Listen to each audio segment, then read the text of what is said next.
So when we think about the lower back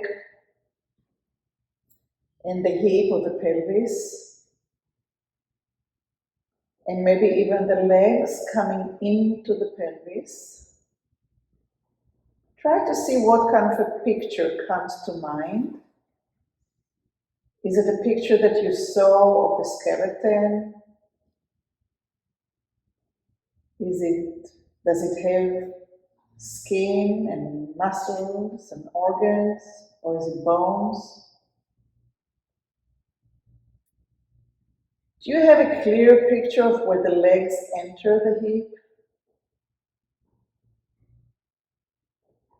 Do you have a picture of the joint in the hip? Do you have a sense of how far down the spine goes into the pelvis? How far forward the bones of the hip comes in front of us? How high? Since today in class there's only women, I can tell you that usually women's hip is wider and usually men's hips are narrower and higher, generally speaking. And for a good reason. So let's just start with imagining that we have a string attached to the big toe and a string attached to the knee, and we're in a marionette on each side of the body. There's the string attached to the knee and to the big toe. An imaginary player above us is pulling the string on the big toe on the right foot, and let's go. And then another actor is pulling the string on the left big toe, and let's go. And as they're pulling the string on the big toe, you notice if your foot moves, if your knee moves, and if your pelvis moves.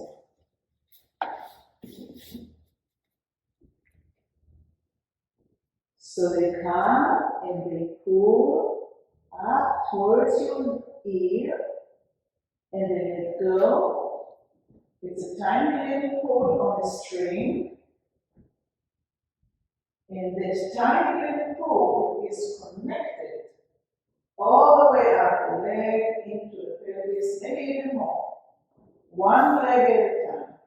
So you feel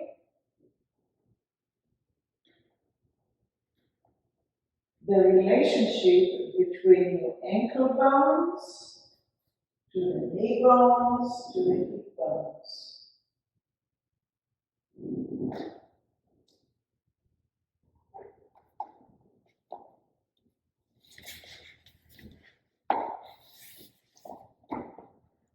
Is one side feels completely different?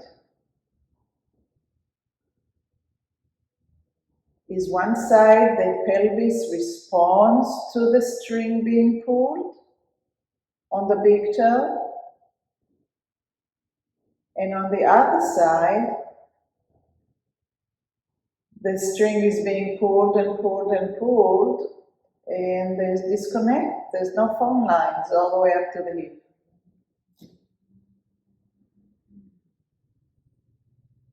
Can one side, the side that's working well, teach the other side? Can you figure out what it is that the puppeteer is doing to, maybe he needs to pull the string in a little bit of a different angle on the other side. Maybe it's not straight up to the ear, maybe it's a little bit away from the ear, towards the outside of the shoulder.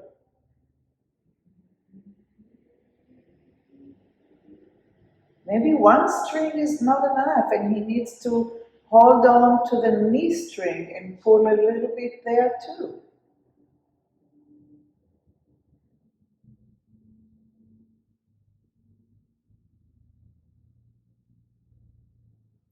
So as you're doing it, I'll tell you that last year I was in Sicily in January, and I went to see a traditional puppet show from like over 200 or 300 years ago, with the same dolls that have been going from in the family from generation to generation to generation. It was amazing. It was only in Italian. I didn't understand a word. I had to make up. It's from the story. And families came with the kids. It was really violent. It's like I wouldn't take my kid to see something like this.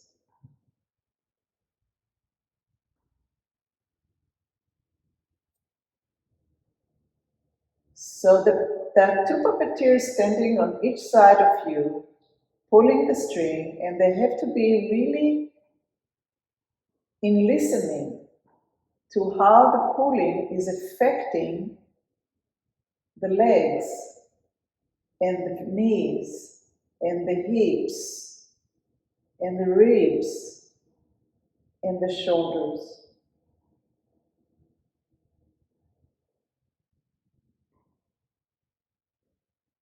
Maybe when the string on the right is being pulled, the head is moving to the left a little bit to give room.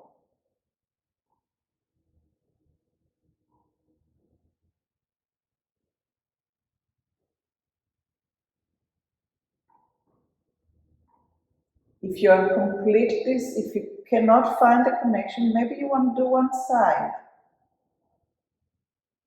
and give that side a little bit more practice, a little bit more listening.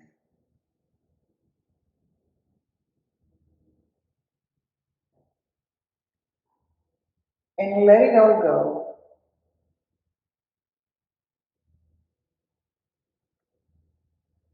And see if you can sense, even if it's a vague sensation of where do the leg go into the hip. The head of the femur, so the femur bone goes straight up, somewhere it gets a sharp angle, like 120 degrees or so, and it enters the hip. Where is that? Is it coming from the side? Is it coming from the back?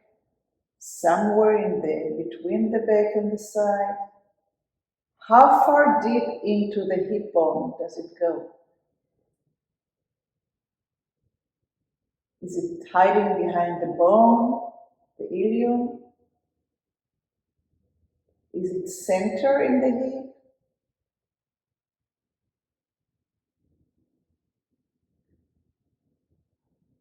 And start moving the right toe, all five of them, but the big toe will lead inwards,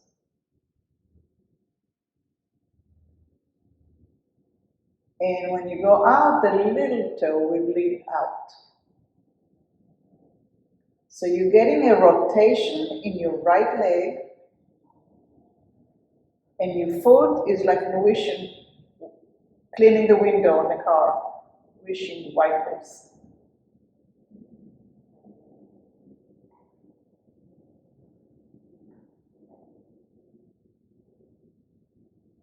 And if it is really a wiper that's going to clean the window, all toes are on the same level. When the big toe is leading the leg, rotating it in, and the little toe is leading the leg as it rotates out.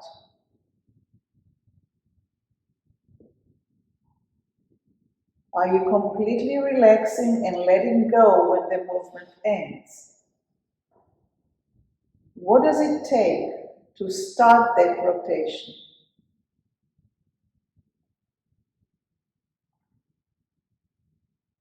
And when you finish,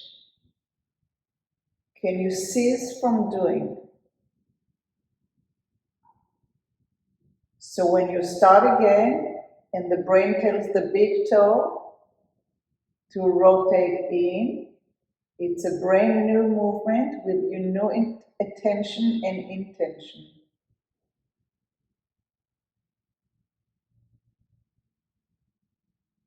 Can you feel the rotation all the way from the foot inside into the hip, into the acetabulum?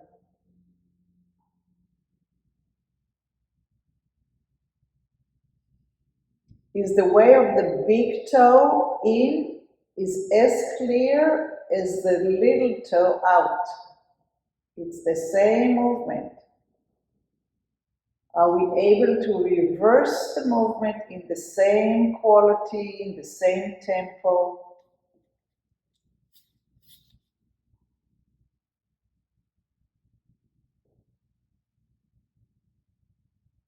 The right foot is doing a vision wiper.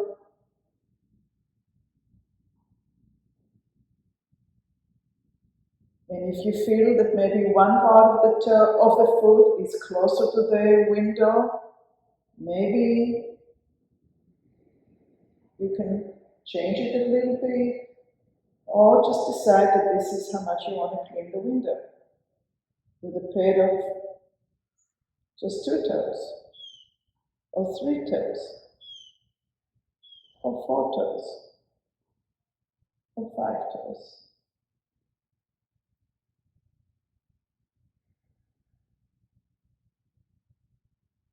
Are you able to move in a way that's not pulling muscles and creating effort like you're exercising, even when you're going all the way in? Can you soften it and lighten it?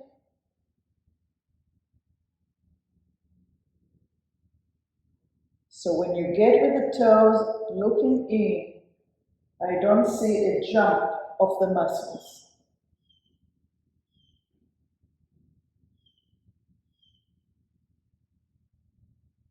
There, much better.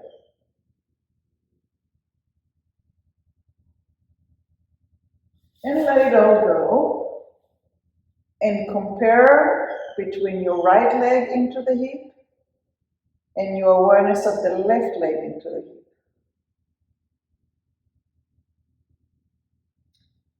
And when you're clear on the differences, start doing the same movement, leading in with the big toe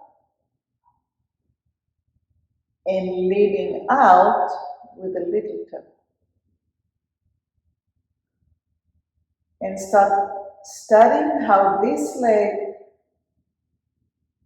is doing the movement.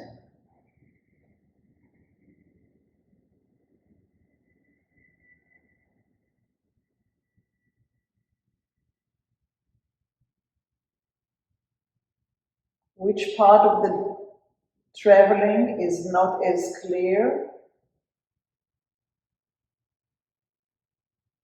Can you do something different with your breath, with your attention, with the leading, with something, somehow, to make that section easier, smoother, lighter, clearer?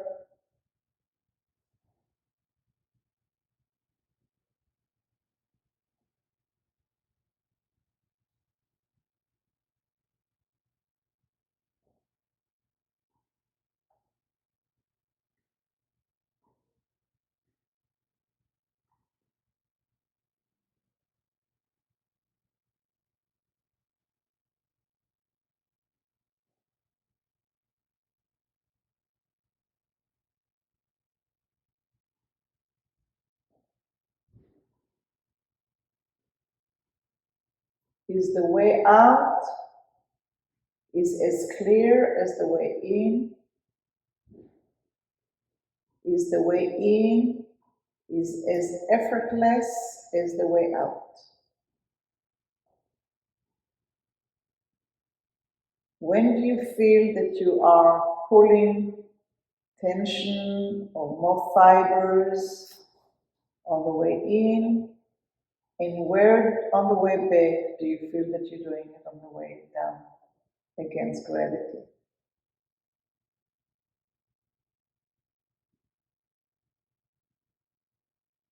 and let it go.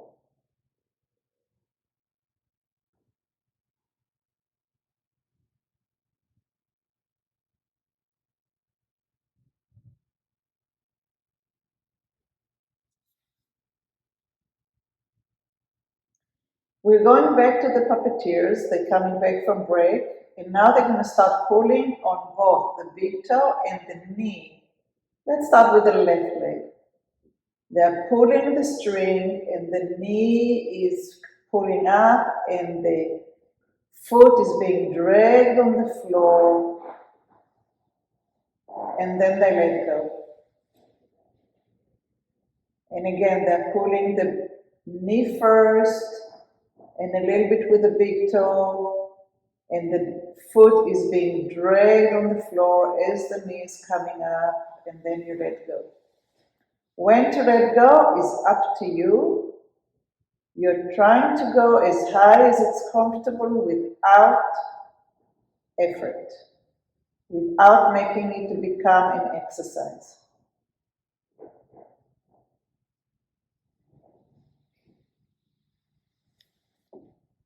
So lift up your heads for 1 second. Go ahead and so the string is here, the puppeteer is pulling it. So I'm going to pull it, and the foot is dragging. Okay, and then let go. Yes, I can bring it all the way up, right?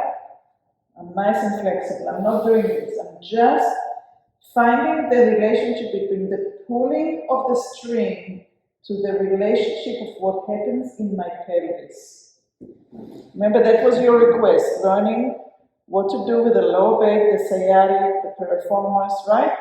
So, just stay in that relationship between the pulling and the effects and the,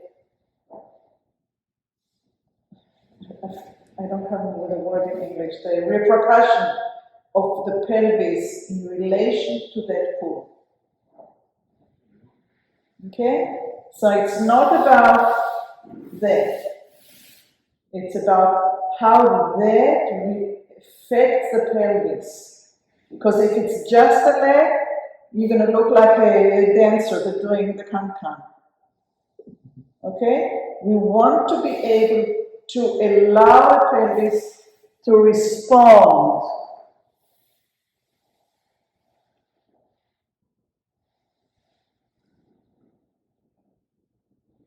So at the end of the class, if we want to do a full range, we can do. But right now, just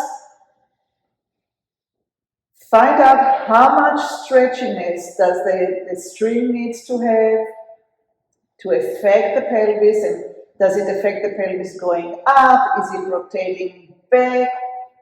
If it's rotating back, maybe you can do something different. Try to gather as much data on how you do that lifting of the knee. But we have a puppeteer that's doing it for us, so we can stay passive as much as possible. That's why I brought the puppeteer, so you don't have to work hard.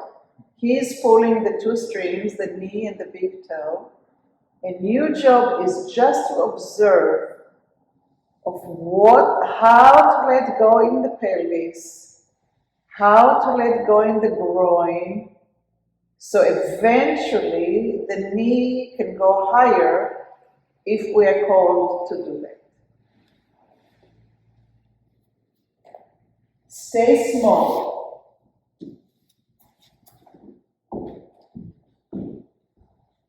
There. Let me do this. I'll be the puppeteer.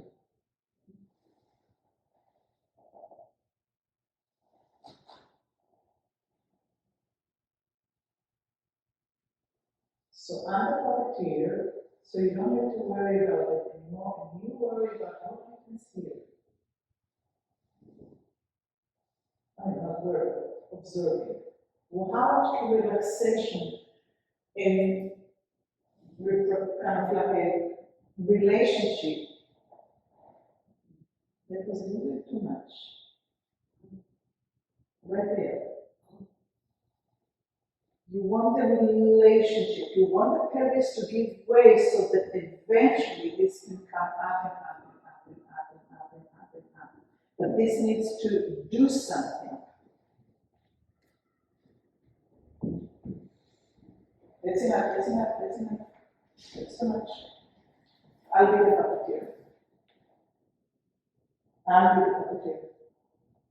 Now I'll be my job, my time, my turn. Eat. Your turn is on, your part is only to give way here. Exhale.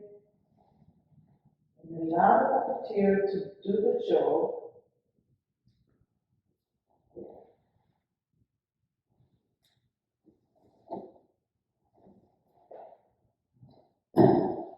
You can go also just a little bit less.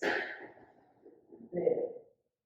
So your job is to allow to relax here, to do something in this area, so this can do the movement.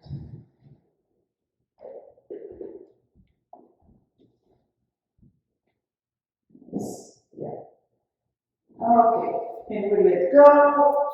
And after you relax a minute, we're going to find the other puppeteer who ran away to the bathroom, is coming back.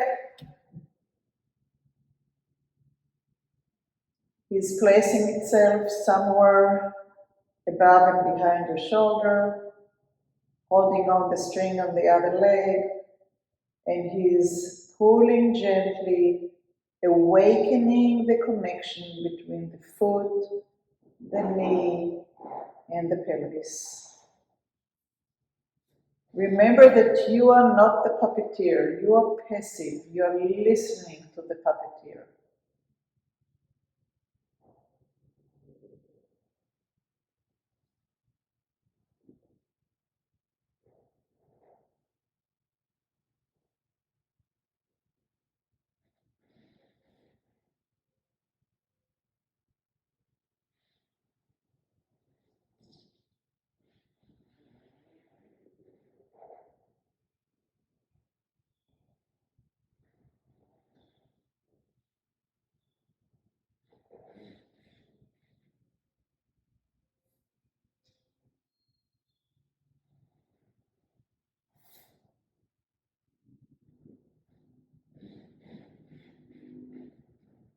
How is this side of the pelvis in listening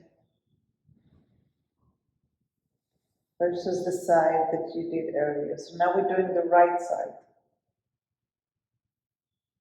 if I remember correct.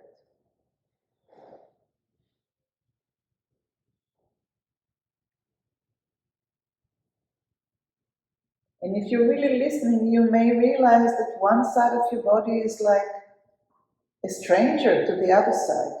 Like they have a completely different understanding of space, of relationship.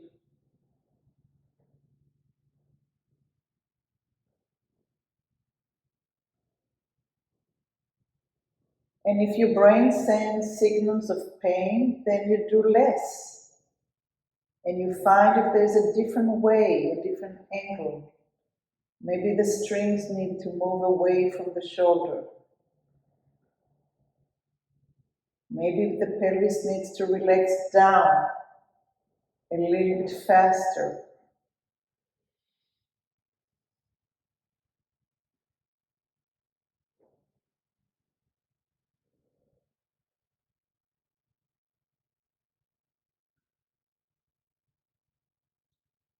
And if you will, start doing it from side to side.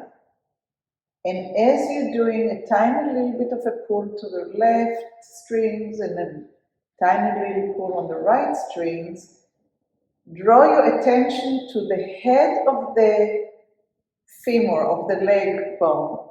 As that ball goes into the socket, and feel how every time the knee is drawn up a little bit, that bone is getting a little bit of a turn and maybe moves down towards the floor a little bit, the head of the femur.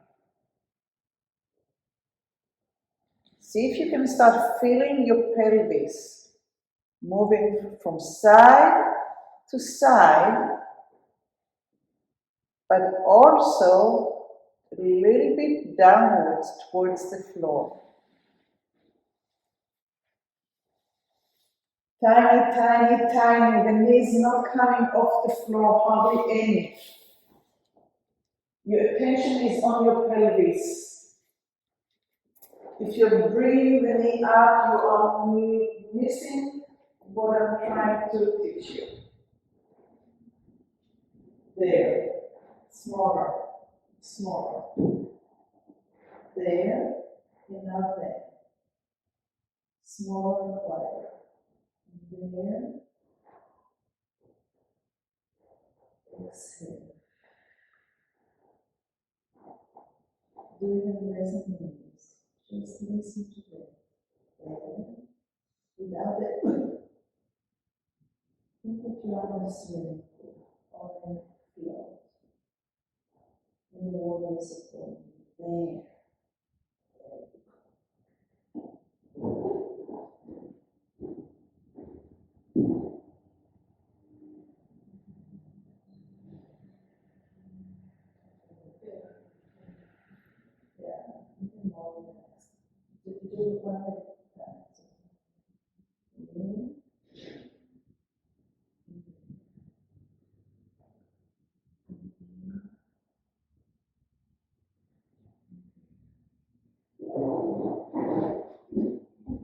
Less knees, less knees.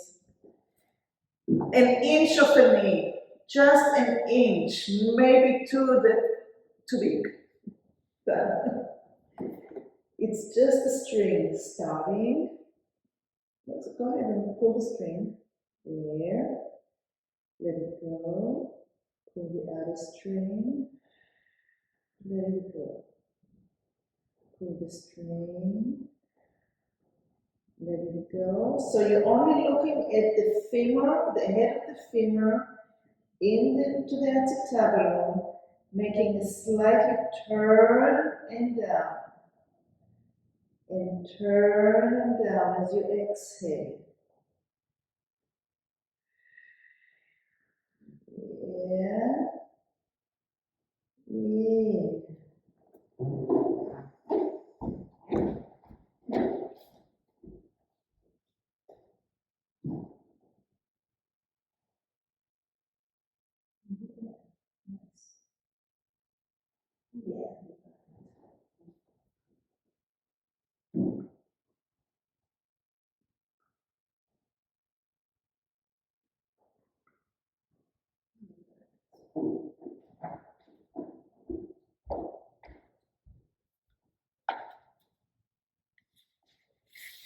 Good, and relax for a minute. Take a full picture of the feet, the ankles, the knees, the distance of the knees from the floor, the angle that the patella is taking now, the angle of your feet. How is the femur bone laying inside your leg and how is it going into the hip?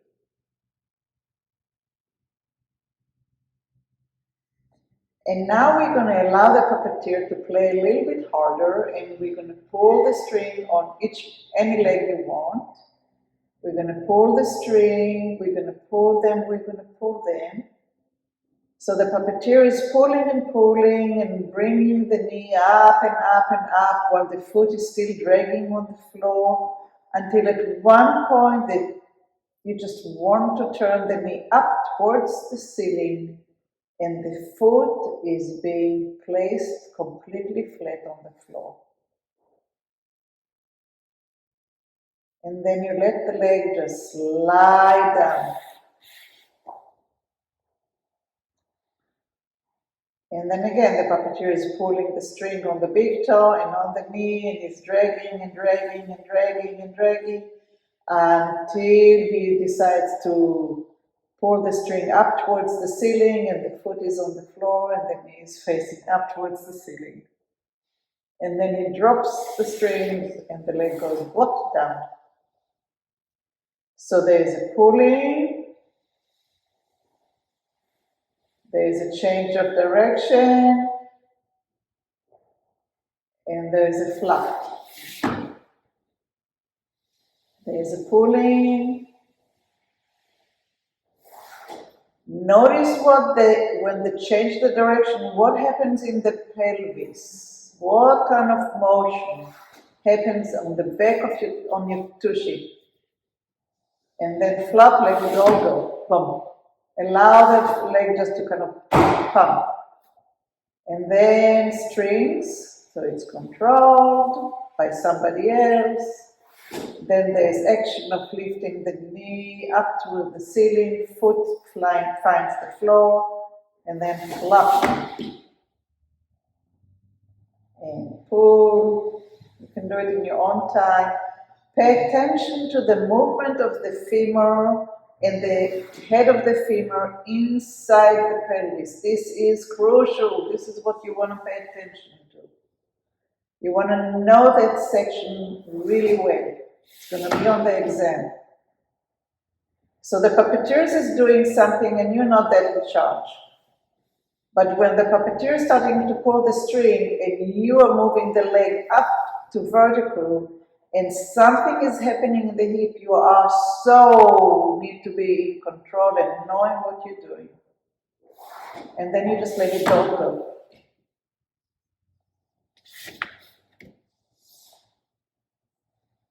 Let it go, boom. So it's like starting from a very high slide and not being afraid to let go right from the beginning, not just towards the end.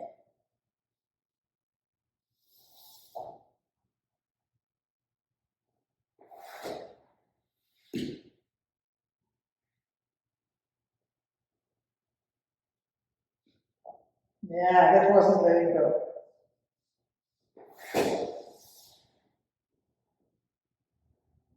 Some of us are afraid to letting go. Yeah, there you go, better. Slide. Down, slide. Boom. Now that was control. Some of us have control issues. There you go. I'm joking, we all have the same issues. We all have it.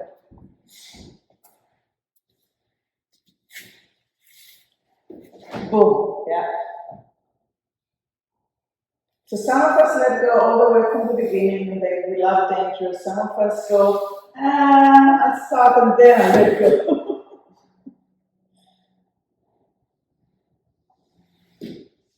Yeah.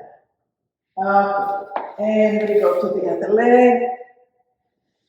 So we'll give the job to the other puppeteer. Pull, pull, pull, pull, pull. Something that the bone is doing. Something is happening to the pelvis. And then we let go.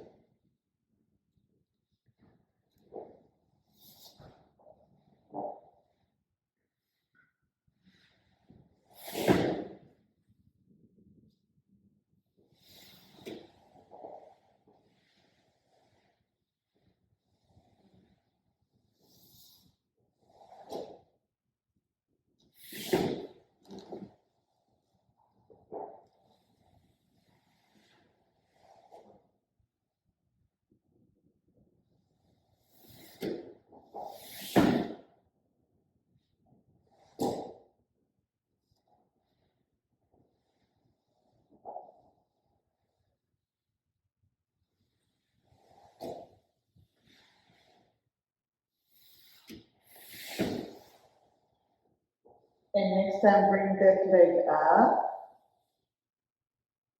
Keep it there. Bring the other leg up. Keep it there. Bring the knee up over your belly. Bring the other knee up over your belly. And on your 1, 2, 3, let it fall down, boom, to the floor. Feet, only to the feet. Bring one knee up above the belly. Bring another knee up above the belly. And let it fall, boom. And lift it up, one, and the other one, and drop. And 1, and 2, and drop. But we're not going to do it like an exercise. We're going to really now see the head of the femur in your mind's eye. Rotate it in the hip so the knee comes up. Rotate the other head of the femur in the hip so the knee comes up. And let it fall and bring the femur back to its place. And again, move the bone inside your hip. Move the bone inside your hip and let it go. So the origin of the movement is in your hip rather than lifting the knee up, strengthening the pelvis, not letting it move. Okay? Roll the bone inside your hip. Boom. Roll the bones inside your hip. Boom. And slide both legs down and look. Pull string on one leg, bring the leg to standing. Pull the string on one leg, bring the leg to standing. Roll the bone inside the hip. Roll the bone inside the hip. Drop both feet. Let go. And play with this in any combination you want. But your eyes are on the head of the femur, inside the acetabular.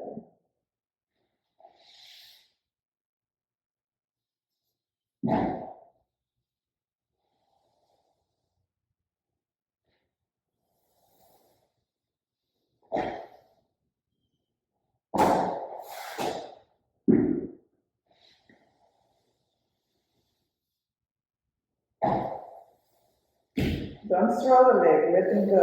Boom. It's a let him go, it's not a throw.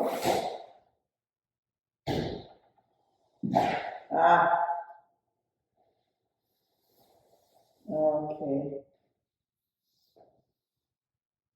And find a place to rest. Now just let it go. Just let it go. Boom. There you go. Okay. And rest for a minute. Slowly roll to the side. And stay there resting.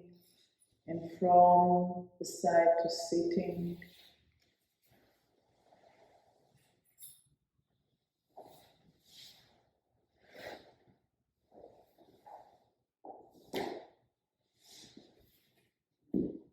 So this is the femur. And the femur has, the bone gets an angle and it goes into the hip. When this is moving, the knee is coming up. Could you feel that? Could you sense the bone inside the pelvis rolling? Changing? Okay. Because if you want to move the leg and everything is becoming stiff and you're tightening up and trying to move it against gravity, it's really hard. But if you allow the bone to relax and roll inside the hip, then the leg can start coming up. Much easier. Does it make sense? Yes. Okay. Like when I work with dancers, we have a movement that's called the tendu. And from here you have to lift the leg up. If you lift the leg up from here, it's hard work. But if you allow the pelvis to respond, then the leg can start floating up. And then from here up, then you relax. So it's that kind of a organization to allow yourself more and more and more body parts parts to participate, and then it